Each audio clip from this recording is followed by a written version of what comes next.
Bienvenidos a Arcavia.ar, un espacio donde exploraremos lo invisible, lo simbólico y lo iniciático. Cada episodio será un puente al conocimiento interno. Temporada 2, episodio 6. El desgarro entre el héroe y el sabio. Quien ha visto la luz en su origen ya no puede habitar la sombra sin desgarrarse. La revelación no añade conocimiento, destruye al que creía ser. En el episodio anterior profundizamos en la transfiguración interior, el momento en que McBone y McBenack dejan de ser fórmulas rituales y se convierten en una reconfiguración real del ser. Allí mostramos cómo muere el yo reactivo, cómo despierta el cuerpo electroluminoso y cómo surge el observador no nacido. Pero detrás de esa revelación existe una consecuencia silenciosa que ningún ritual menciona y ningún maestro prepara. La soledad ontológica del que regresa al mundo transformado. Allí donde el adepto, tras la unión del fuego y de las aguas internas, deja de buscar la palabra y se convierte en su soporte silencioso. Quedó claro que la transfiguración no es un estado elevado, sino una reingeniería interna que disuelve el centro emocional que sostienen los dramas del mundo. Despierta un cuerpo luminoso que no necesita validación externa y permite que la conciencia pura ocupe el lugar donde antes habitaba el yo psicológico. Después de la transfiguración, la estructura que permitía al individuo relacionarse con el mundo queda desmantelada. Los vínculos afectivos, los códigos sociales, el lenguaje emocional, los rituales cotidianos de pertenencia. Todo ello pierde densidad, no porque el adepto se vuelva apático, sino porque su percepción opera en un nivel donde la motivación humana habitual ya no tiene el mismo significado. Porque después de la obra el verdadero desafío no es ascender, sino aprender a existir desde un nivel de conciencia para el cual no hay lenguaje, no hay compañía. Ese es el territorio del presente episodio. Introducción. Existe una soledad que no tiene nada que ver con la falta de compañía ni con el abandono afectivo. Es una soledad que nace precisamente cuando la presencia se vuelve tan densa, tan absoluta, que disuelve todo aquello que no es esencial. Es la soledad del centro, la que sobreviene cuando el adepto ha reconstruido la palabra en su interior y descubre que, al hacerlo, ha roto definitivamente el idioma de la existencia ordinaria. Ya no puede pensar, sentir ni percibir como antes. El mundo sigue ahí, pero el modo de estar en él ha sido irreversiblemente modificado. No se trata de un castigo ni de una prueba moral, sino de la consecuencia ontológica de haber tocado el misterio. Cuando la conciencia ha sido llevada al corazón mismo del ser, cuando el velo se separaba lo humano de lo divino, se rasga desde dentro, lo primero que cae no es el sufrimiento, sino el sentido de pertenencia. El antiguo yo, sus narrativas, sus dramas y sus puntos de referencia se desmoronan como andamios después de construir la estructura. Y entonces aparece el desgarro. Una parte de ti recuerda el eco de la multitud, las voces, el juego de roles. Otra sabe, con una certeza imposible de negar y negociar, que ya no puedes volver a habitar ese teatro como uno más. Entre quienes fuiste y lo que eres ahora se abre un intervalo que nadie puede recorrer por ti. Esa hendidura es la soledad del centro. Bloque 1. El abismo ontológico. Desde la mirada del hermetismo, especialmente en el Pomaidrés, Y en los tratados del Corpus Hermeticus, la iluminación no es un premio ni una evolución gradual del carácter, sino un reconocimiento catastrófico. El colapso repentino de la ilusión de ser una entidad separada, confinado a un cuerpo y a una biografía. Cuando el nous se revela, no se presenta como una inspiración elevada, sino como la certeza brutal de lo que llamábamos yo no era sino un reflejo, una sombra proyectada en la caverna de la mente. El alma comprende, de golpe, que no es un accidente del cosmos, sino una emanación del fuego central, una porción de la conciencia divina que ha descendido a la forma para su operación específica.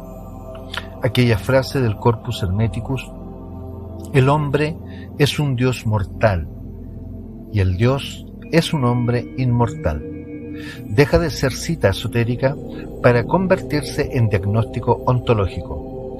No eres un individuo intentando conquistar una espiritualidad externa, eres el propio principio intentando recordarse a sí mismo dentro de los límites de la carne. En ese instante, el contrato secreto con el mundo fenoménico se rompe. La psique ya no puede seguir aceptando las reglas implícitas del juego: nacer, producir, defender una identidad y luchar por un lugar en la estructura, morir. El adepto percibe que durante años se comportó como si fuera súbdito de una orden cósmico rígida, sujeto a un destino que nunca se atrevió a interrogar. Ahora, al recordar su filiación con el nous, comprende que no es hijo del cosmos, sino del intelecto, ciudadano del principio y no de la periferia. Esta toma de conciencia genera una soledad cósmica que ningún vínculo humano puede compensar, no porque los otros valgan menos, sino porque su percepción ya no está anclada en la misma dimensión. El mundo sigue girando, pero tú estás en otro eje. En lenguaje alquímico, podríamos decir que este es el momento en que el azot impregnada la materia psíquica, la sustancia de la personalidad, construida durante años a partir de hábitos, traumas, expectativas, ideales y miedos. Se ve atravesado por un principio que no pertenece al compuesto, un fuego imparcial que lo disuelve todo lo que no es esencial. No se trata de que el yo mejore o se refine, sino de que otra cosa, cualitativamente distinta, comienza a ocupar el centro. No es un yo espiritualizado. La piedra, por su propia naturaleza, ya no puede confundirse con la tierra sin forma de la que fue extraída. Esta diferencia ontológica es la fuente de la soledad. Bloque 2. La guerra de arquetipos. Si miramos este desgarro desde la psicología profunda, especialmente en el horizonte que abre Jung y que Neumann prolonga, la experiencia del adepto puede leerse como una guerra civil entre grandes figuras internas. Durante gran parte del camino, es el arquetipo del héroe quien conduce la obra. Es él quien se levanta contra la inercia, quien desafía a la gran madre indiferenciada, quien se atreve a cortar cordones, a abandonar refugios, a entrar en bosques simbólicos y enfrentar monstruos interiores. Es el sulfur de la alquimia, fuego que separa, que rompe, que marca una línea entre el antes y después. Gracias a él se inicia la individuación, pero precisamente ese mismo impulso heroico que en un nivel es indispensable se convierte en obstáculo cuando la obra se acerca a la conjunción. El héroe quiere seguir conquistando, seguir venciendo, seguir acumulando victorias, incluso espirituales. Quiere seguir siendo protagonista, aunque sea ahora en un escenario sutil. En contrapunto, habita en el fondo de la psique el arquetipo del sabio, que no está interesado en historias ni ascensos, porque se reconoce desde siempre como una expresión del self. El sabio no lucha contra la oscuridad, la incluye. No necesita reconocimiento ni escenario, porque su identidad no se define por roles, sino por presencia.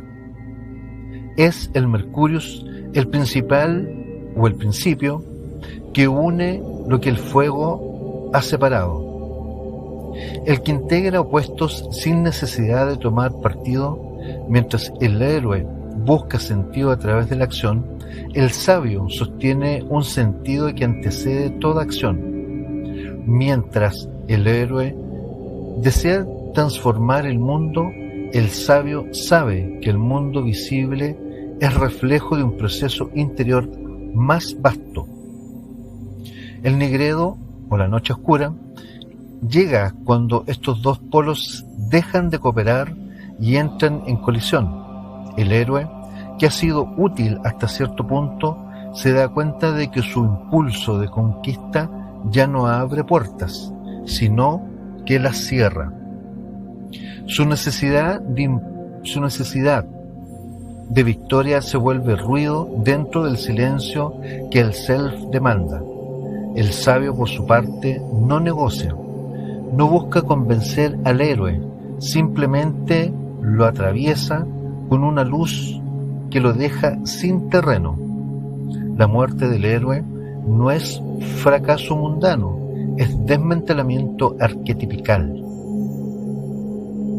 Todo aquello que necesitabas en conflicto, pruebas, adversarios y escenarios caen por falta de combustible.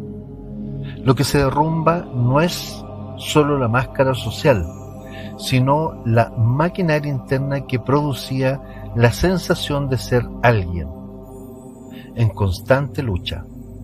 Por eso la soledad aquí es tan aguda. No pierdes solo personas o pertenencias, pierdes el personaje que creíste ser durante toda tu vida. Y mientras el entorno sigue demandando al héroe, al que lucha, al que lidera, al que opina, al que toma partido. En tu interior el sabio ha tomado el trono y ya no está disponible para entregarlo. Bloque 3. La plenitud del vacío. La pregunta entonces es: ¿cómo se vive desde este estado sin volverse cínico, aislado o indiferente? ¿Qué se hace con una soledad que no se alivia con compañía? Porque su origen no está en un abandono humano, sino en un desplazamiento de conciencia. Aquí la mística y la alquimia convergen en un mismo punto. El vacío que antes se percibía como intemperie comienza a revelarse como matriz, no como un acto de frialdad, sino como el movimiento mediante el cual el alma renuncia a poseer motivos.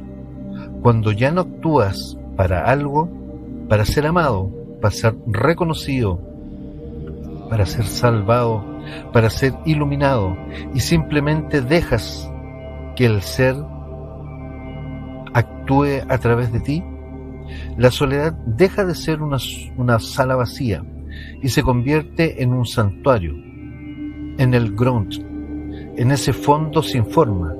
No entra nadie más porque ahí no hay espacio para dos. No es el recinto del individuo, sino la estancia de Dios en el alma. La soledad se transmuta en exclusividad. Estás solo porque estás en el único lugar donde la presencia puede manifestarse sin ninguna mascarilla. Ramana empuja esta comprensión aún más lejos. Desde la perspectiva del Yani, la soledad es la última trampa del ego espiritual. Estoy solo. Sigue implicando un yo, que se cree separado del resto. Cuando esa autoimagen se disuelve y lo que queda es pura conciencia atestiguante, la idea misma de soledad se vuelve absurda. ¿Quién estaría solo? ¿Y solo hay conciencia? Lo que el adepto descubre es que la sensación de aislamiento pertenece al periodo de transición, cuando el viejo ya ha muerto, pero la identidad con el sí mismo todavía está madurando. Una vez que la conciencia descansa en el Atman, la soledad deja de tener soporte psicológico. Lo que queda es una especie de silencio calmado, una presencia sin interlocutor, un ser que no necesita ser compartido para ser real. La tradición Silk, por su parte, ofrece una clave preciosa para habitar en este estado. Cuando el Naam, el hombre, el verbo primordial, comienza a resonar de forma continua en la conciencia, la compañía deja de ser externa. El Shabbat se convierte en el verdadero tú con el que convives. La respiración se alinea con esa vibración. La mente se recoge en ese ritmo. El corazón late en esa frecuencia. No se trata ya de repetir un mantra, sino de descubrir que el universo entero es un mantra pronunciándose a sí mismo, y que tú eres una sílaba consciente dentro de ese sonido. En términos alquímicos podríamos decir que esta es el estado del rubedo, el momento en que el fuego del héroe y la claridad del sabio se funden en una sola sustancia. El hombre verdadero, el revis hermético que encarna la unión de los opuestos. En este punto, la soledad se ha convertido en plenitud. Sigues sin poder compartir completamente tu estado con nadie, pero ya no lo vives como carencia, sino como custodia de un secreto vivo. Entonces, el misterio del propio silencio. La soledad del centro no es un síntoma psicológico ni un problema para resolver, sino un sacramento. Es el espacio litúrgico donde la personalidad no tiene permiso de entrar y donde solo el sí mismo celebra. El maestro no soporta esa soledad. Lo oficia, se convierte en sacerdote de un templo vacío de imágenes, donde la única deidad es la presencia que lo abarca todo. Allí, el héroe ha encontrado por fin descanso. Su necesidad de luchar se ha disuelto en la comprensión de que no hay enemigo. El sabio gobierna desde el silencio, no como figura externa, sino como eje interno inamovible. Y el mundo, que sigue girando en sus propias órbitas de deseo y temor, percibe a este hombre como distante, inescrutable o cambiado, sin saber que lo que ha cambiado no es su carácter, sino su centro de gravedad ontológica.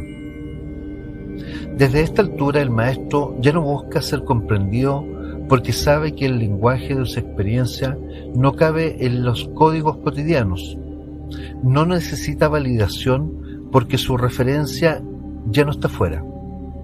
No se aferra a pertenencias, ni pertenencias se aferran a él, porque su identidad está anclada en un plano donde el tener y el perder carecen de sentido. Su soledad no es un desierto emocional, sino la intimidad permanente con lo inefable. Camina solo. pero no está separado. No tiene tribu, pero pertenece a la totalidad. No tiene espejo, pero se reconoce en todo. Y así, como susurra la clave hermética, descubre en el centro de esa soledad ardiente, habita el fuego que nunca se apaga. El héroe y el sabio reconciliados en la piedra, el hombre y el Dios abrazados en un mismo silencio. Te invito a seguir caminando juntos por este sendero iniciático. Arcadia.ar. Cuando el fuego y la sombra se reconocen como uno, el adepto comprende la última verdad. El sabio no calla por humildad, sino por destino. Hasta pronto, buscador de luz.